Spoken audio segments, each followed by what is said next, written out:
I'd like Odo to handle this investigation. Minister Kaval put me in charge. Minister Kaval doesn't run this station. And the Federation has no right telling us how to deal with our criminals. If it turns out that he is a criminal, then he'll be yours and you're welcome to him. You think this is all some personal vendetta on my part, don't you? I think you're too close to be objective, yes. You're right. I'm not objective, but I'm your first officer. And I give you my word, I will conduct myself accordingly. I'm asking you now, as a friend, please, let me conduct this investigation. I owe it to them. You mean the victims? That's right. The ones who moved too slowly and never moved again. I'm asking for all the Bajorans who can't ask. Let a Bajoran do this. Like in the next generations, The Defector, we find a courageous man from an enemy sacrificing his life to protect his people from themselves. Both men were haunted by the atrocities of war and violence.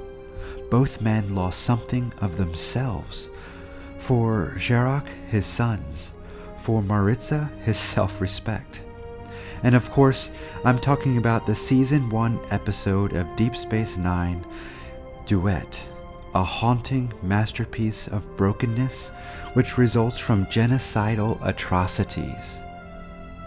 The way in which this episode explores the intimate damage accrued by the oppressor and the oppressed is one of the compelling reasons why this is a trek for all time.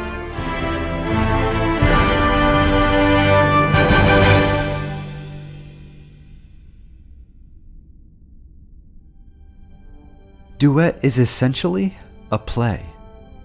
There are very little science fiction elements supporting the narrative and thematic work here. Its ingeniously simple premise is this: Jewish concentration camp survivor calls Nazi war criminal to justice. Of course, the narrative structure is anything but simple. The plot unfolds in a series of assumptions of Maritza by Kira, revelations of supposed truth, which leads to new assumptions and then new revelations. And at each stage, Maritza's identity is shrouded by his performance. No, not the performance of the actor, but the character. For Maritza has chosen to play the part of Gul Darheel, the Butcher of Galatep, a slave labor camp during the occupation of Bajor. Assuming the Darheel identity, Maritza's language revels proudly and passionately in the horrors of the labor camp. I know all your secrets now. You'll pay for that death, and all the others you're responsible for. Well, I don't think I could pay for all of them, Major. There were so many. And you can only execute me once. Tell me, Major, did you figure this out all by yourself? Or did you have help from your Federation masters? I'll let you wonder about that. It'll keep you occupied while we're waiting for the provisional government to prepare your war crimes tribunal. War crimes? How could there be war crimes when there hasn't been a war? Oh, I can understand your wish that there had been a war. Your need to indulge some pathetic fantasy about brave Bajoran soldiers marching to honorable defeat. We could never understand why you had to be so brutal. Well, we can't have that, Major. I want no more secrets between us. Anything you don't understand, I'll explain to you. Thank you, but I think I've heard enough of your lies. Maritza was a magnificent file clerk, and I, Gul Darheel, I hope you'll not think it immodest of me to say so, but I was a magnificent leader. My word, my every glance was law, and the verdict was always the same, guilty. I would order them to go out and kill Bajoran Scott. They'd murder them, and they'd come back covered in blood. But they felt clean. Now, why did they feel that way, Major? Because they were clean. My accomplishments speak for themselves. Can you say the same? Kill me, torture me, it doesn't matter. You've already lost, Major. You can never undo what I've accomplished. The dead will still be dead. In these speeches, Maritza, with dumbfounding courage, attempts to call forth the despicable sins of the Cardassian people, to bear it all himself, and doing so as a war criminal, be executed. And why? Well, to force his people to own their atrocities publicly. You're Maritza, aren't you? You mistake me for that bug. That's not true. I am alive. I will always be alive. It's Maritza who's dead. Maritza, who was good for nothing but cowering under his bunk and weeping like a woman. Covering my ears every night. I couldn't bear to hear those horrible screams. You have no idea what it's like to be a coward. See these horrors and do nothing.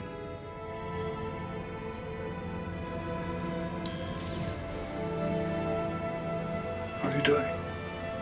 I'm letting you go. You didn't commit those crimes. Oh, no, don't you see? I have to be punished. We all have to be punished. Major, you have to go out and tell them I'm Galdail. It's the only way. Why are you doing this? For Cardassia. Cardassia will only survive if it stands in front of Bajor and admits the truth. My trial will force Cardassia to acknowledge its guilt. And we're guilty, all of us. My death is necessary.